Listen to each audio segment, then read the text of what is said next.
संगम, जहाँ पे Indian ocean और बे ऑफ बंगाल मीट होता है, जहाँ से राम की शुरुआत हुई थी। और यहाँ से 20 किलोमीटर्स पे ही श्रीलंका है। डॉक्टर APJ अब्दुल कलाम जी का ये घर है। यार ये जगह देखो कितनी ज़्यादा सुंदर है।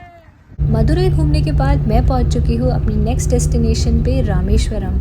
और यार सुबह सुबह मेरे सामने इतने खूबसूरत व्यूज़ हो रहे हैं, पर अगर आप इससे भी अच्छे व्यूज़ लेना चाहते हैं तो आप ट्रेन से जर्नी कर सकते हैं, जो जाती है पम्बन ब्रिज के ऊपर से, जो इंडिया का सेकेंड लॉन्गेस्ट सी ब्रिज है और 2.2 किलोमीटर का है। और ये मंडपम और रामेश्वरम को कनेक्ट करता है। और ये वही जगह है जहाँ पे राम भगवान ने राम सेतु बनाया था सीता मैया को बचाने के लिए, और इसे 4 धामों में से एक धाम भी कहा जाता है। Hi guys, welcome back to my YouTube channel. तो हम हैं रामेश्वरम में और अभी हम लोग स्नान करके आए हैं। सबसे पहले यहाँ पे समुद्र का स्नान करना पड़ता है और उसके बाद 22 कुंड है जिसका स्नान करना पड़ता है। मैं आपको दिखा नहीं पाई क्योंकि फ़ोन मेरा होटल में रखा था। अभी हम लोग जाएंगे दर्शन करने के लिए। रामेश्वरम टेम्पल 12 ज्योतिर्लिंग में से एक है और ये कई हजार साल पुराना है।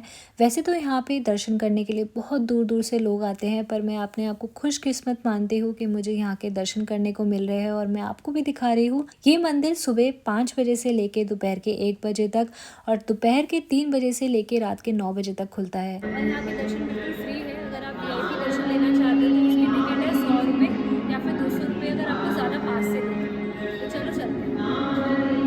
मंदिर में एंटर करने के बाद हमें दिखी ये छोटी सी मार्केट जहाँ पे बहुत सारी चीज़ें मिल रही थी। और सबसे अच्छी चीज़ थी 22 कुंड के जल, जो एक बॉटल में मिल रहा था। और इस मंदिर का कॉरिडोर दुनिया का सबसे बड़ा कॉरिडोर माना जाता है। और यहीं पे माता सीता का स्थापित शिवलिंग और हनुमान जी द्वारा कैलाश पर्वत से लाए गए 2 शिवलिंग मौजूद है। तो चलिए मैं आपको इसके पीछे की एक छोटी सी कथा सुनाती हूँ। रामायण के अनुसार ऐसा माना जाता है कि भगवान विष्णु के 7वें अवतार भगवान श्री राम जब अपनी धर्म पत्नी सीता मैया को महापापी राक्षस का विनाश करके वापस लेके आए, तो उन्हें ब्राह्मण हत्या की पाप लगने की बात कही गई।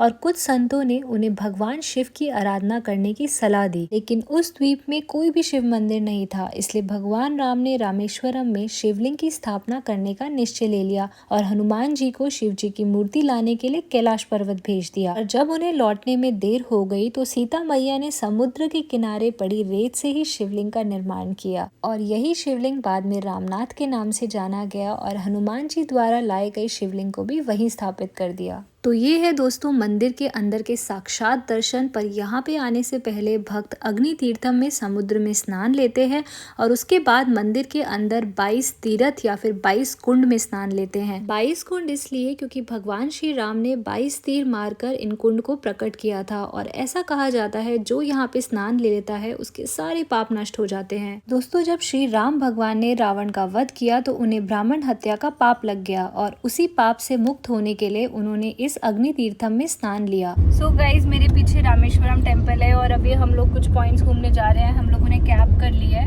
और यहाँ से हम लोग सबसे पहले जा रहे हैं धनुषकोडी बीच, जो मैं आपको दिखाऊंगी रास्ते में पड़ेगा। तो मैंने 1500 रुपये ही कैब कर ली है और ये है धनुषकोडी का खूबसूरत रास्ता। तो गाइज, ये है विभीषण टेम्पल जो हमें रास्ते में पड़ेगा धनुषकोडी बीच जाते टाइम। हम लोग रामेश्वरम से सीधा यहाँ आए हैं और ये एरिया इतना ज़्यादा खूबसूरत है। और चलो मंदिर के अंदर। दोस्तों, रावण के छोटे भाई विभीषण ने रावण को बहुत समझाया कि वो राम भगवान को सीता मैया को दे दे, पर वो नहीं माना और उसने उसे लंका से जाने को कहा।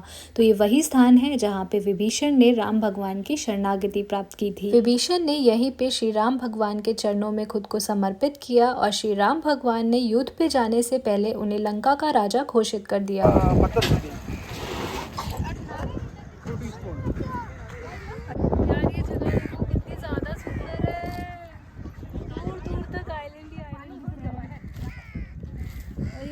छोटा सा टेम्पल भी बना हुआ है जो हम देखेंगे और यहाँ से दूर थोड़ा सा फ्लोटिंग स्टोन भी है। राम से तो डिस्ट्रॉय हो चुका है, नहीं देख पाएंगे आप। धनुषकोडी, जिसे लास्ट लैंड ऑफ इंडिया भी कहा जाता है, ये इंडिया और श्रीलंका के बीच में है और 15 किलोमीटर्स है रामेश्वरम से। अभी क्या बना रहे हो? शंकर भगवान का शिवलिंग। धनुषकोडी के एक तरफ है इंडियन ओशन और दूसरी तरफ है bay of Bengal. Okay, that last point is समुद्र संगम जो we are seeing ahead, and this is Indian Ocean and never शांत and this one is Bay of Bengal which is very very silent, हमेशा शांत रहता है। तो ये है है धनुषकोडी का ओल्ड रेलवे स्टेशन जो 1964 के साइक्लोन के बाद तबाह हो गया, पर यहाँ पे पहले hospital, church, hotel, post office, बहुत सारी चीज़ें थी। ओल्ड चर्च है धनुषकोडी का जो कि डिस्ट्रॉय हो गया था साइक्लोन में। ऐसा कहा जाता है कि 100 से भी ज़्यादा यात्रियों वाली एक रेलगाड़ी समुद्र में डूब गई थी और तभी से ये जगह बहुत ज़्यादा सुनसान हो गई। इस खास जगह पर दिन के वक्त तो बहुत सारे लोग घूमने आते हैं, लेकिन रात होने से पहले ही सभी लोगों को वापस भेज दिया जाता है, क्योंकि यहाँ पे रात के वक्त घूमना बिल्कुल मना है और लोग शाम होने से पहले ही रामेश्वरम लौट जाते हैं।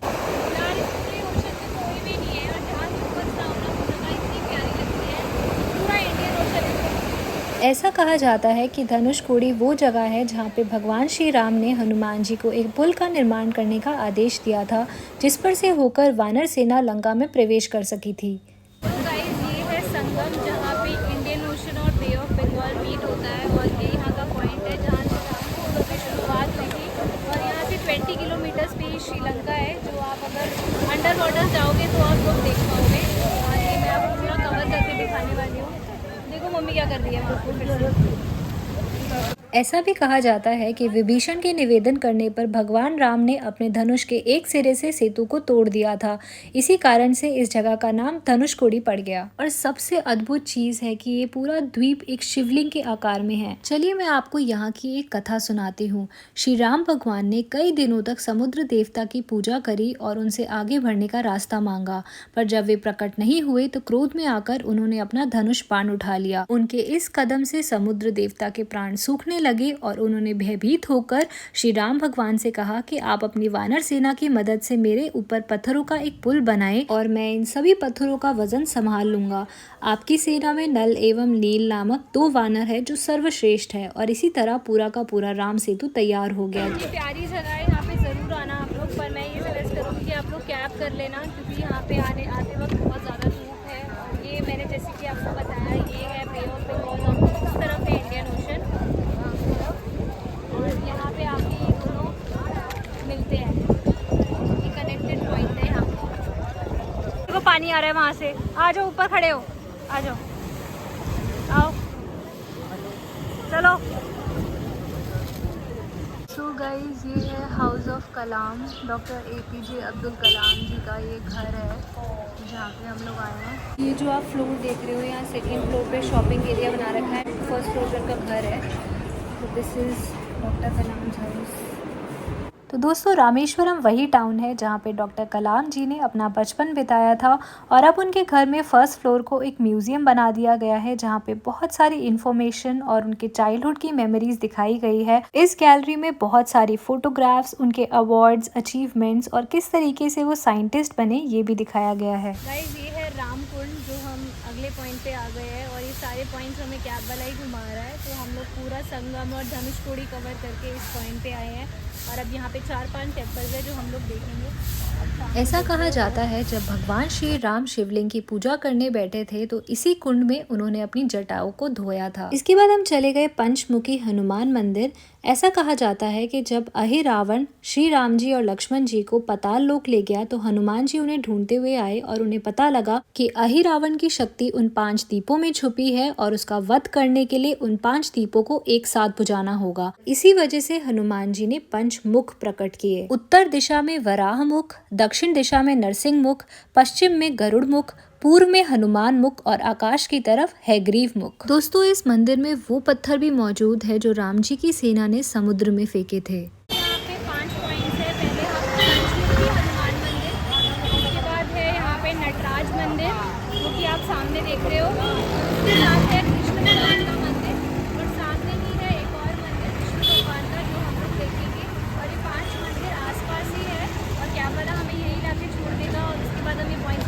तो पंचमुखी हनुमान जी के दर्शन के बाद हम आ गए नटराज मंदिर और शिव भगवान के रूप के भी दर्शन किए और बहुत अच्छा लगा। ये मंदिर बहुत ज़्यादा सुंदर है और ये सारे मंदिर आसपास ही है, तो हमने पैदल पैदल ही कवर करे। और पास में ही था एक कृष्ण भगवान का मंदिर जहाँ पे कृष्ण भगवान की रासलीला दिखाई गई है, तो हमने वो भी देखा और वो बहुत सुंदर था। दोस्तों, अब हम आ चुके हैं लक्ष्मण तीर्थम और पौराणिक कथा के अनुसार भगवान लक्ष्मण ने इस स्थान पर शिवलिंग स्थापित किया था और भगवान शिव की पूजा करी थी। थी। ऐसा माना जाता है कि लक्ष्मण भगवान ने पूजा करने से पहले इस तालाब में स्नान भी किया था। दोस्तों ये थी कुछ प्लेसेस रामेश्वरम की जो हमने कवर करी और शाम को मंदिर में भगवान के फिर से दर्शन किए और फोटो खिंचवाई। और इसके बाद हम चले गए रामनाथपुरम रेलवे स्टेशन, जिसके लिए हमें रामेश्वरम से बस मिल गई और हमने जल्दी से पहुंच के ट्रेन का शेड्यूल चेक किया। सो गाइज अभी हम लोग जा रहे हैं रामेश्वरम से कन्याकुमारी और हमने ट्रेन बुक करी है, इस बार वॉल्वो नहीं करी है। और ये ट्रेन काफ़ी अच्छी है, 3rd AC है जो हमने बुक करा हुआ है। हमारी बेडिंग तैयार कर रहा है इसको हम ऐसे काम देते हैं हमारी बेडिंग तैयार करने के लिए। हमारा बेड तैयार करेगा, उसके बाद हम इस पर सो जाएंगे। रिपोर्ट डाल दे। मैं तो अपना बर्थ लगा के सो गई। नींद आ रही है ना? यहाँ से चढ़ो, लगा दी पापा की बेडिंग? से चढ़ो। पापा की बेडिंग लगा दी, अब मेरी लगा चल।